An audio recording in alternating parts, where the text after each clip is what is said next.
अस्सलाम वालेकुम जमशेद भाई, क्या हाल है जी? ठीक है। अच्छा जमशेद भाई, ये मेरी न्यूजीलैंड वाइट ने 5 बच्चे दिए हैं। ये न्यूजीलैंड वाइट है, ये इसके बच्चे हैं। बाकी ये फार्म है जी अपना। कुछ मेरे पास पट्ठे हैं 2.5-3 महीने के। कुछ आपसे जो ले गया था वो ब्रीडर है। ये इंग्लिश अंगोरा है, इसने 3 बच्चे दिए हैं। इसने 3 बच्चे दिए हैं।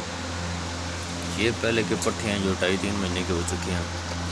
ये भी पट्ठे हैं 3-3.5 महीने के हो चुके हैं। ये ऊपर बच्चे हैं, ये इस ब्लैक कलर की जो है जेंट अंगोरा, इससे अलग की है।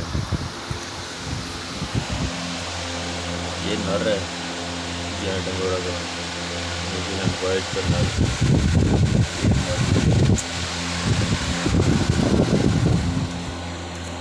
बाकी ये फार्म है जमशेद भाई।